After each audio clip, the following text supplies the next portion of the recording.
అసెంబ్లీలో ఆసక్తికర ఘటన. ఎమ్మెల్యే రాజగోపాల్ రెడ్డితో సీఎం రేవంత్ ప్రత్యేక భేటీ.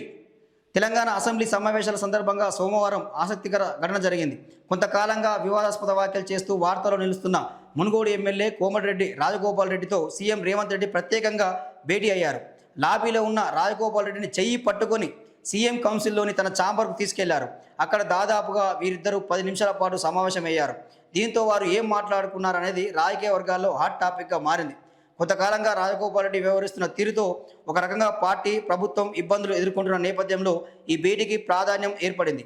రాష్ట్రంలో నెలకొన్న రాజకీయ పరిస్థితులు, తన నియోజకవర్గ సమస్యలను సీఎం దృష్టికి రాజగోపాల్ రెడ్డి తీసుకెళ్లారా అనే చర్చ సాగుతుంది. త్వరలో మంత్రివర్గ విస్తరణ జరగబోతుందన్న ఊహాగానాలు వెలువడుతున్న క్రమంలో సీఎం రాజగోపాల్ రెడ్డి అసంతృప్తిని తొలగించే విధంగా భరోసా కానీ, ప్రభుత్వంలో తగిన ప్రాధాన్యత ఇస్తారనే హామీ కానీ ఇచ్చి ఉండవచ్చన్న డిస్కషన్ పొలిటికల్ సర్కిల్లో జరుగుతోంది అంటూ మనం చూస్తున్నామండి.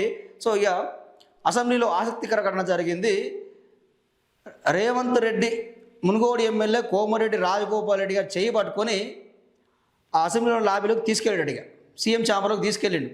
సో ఇద్దరు మాట్లాడుకున్నాడు. ఏం డిస్కషన్ చేసుకుర్రు ఏందనేది సోషల్ మీడియాలో పెద్ద హాట్ టాపిక్గా మారింది. వైరల్ వీడియో అవుతా ఉన్నది. సో ఇక చాలా కొంతకాలంగా అసంతృప్తితో ఉన్నారు. మీరు ఇచ్చిన మాట ప్రకారం నాకు మంత్రివర్గంలో చోటు కల్పిస్తారు, మీరు ఇచ్చిన మాట ప్రకారం రేవంత్ రెడ్డి నాకు మంత్రివర్గంలో చోటు కల్పించు, నాకు మంత్రి పదవి ఇవ్వ అని చెప్పి ఆయన పక్క మాట్లాడుతూ ఉన్నాడు. గతంలో చాలా వివాదాస్పద వ్యాఖ్యలు కూడా చేసిండు. సో మరి ఎట్టకేలకు ఫుల్ స్టాప్ పడే అవకాశం కనిపిస్తూ ఉన్నదా? రేవంత్ రెడ్డి ఏమైనా హామీ ఇచ్చిండా?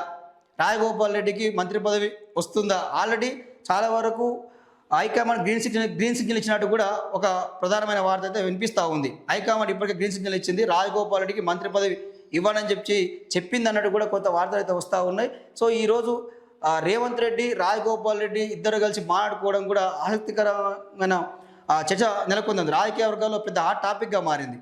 సో ఏం మాట్లాడుకున్నారు? నియోజకవర్గ సమస్యల గురించి మాట్లాడుకున్నారా? మంత్రివర్గ సమస్యల గురించి మాట్లాడుకోవాలి.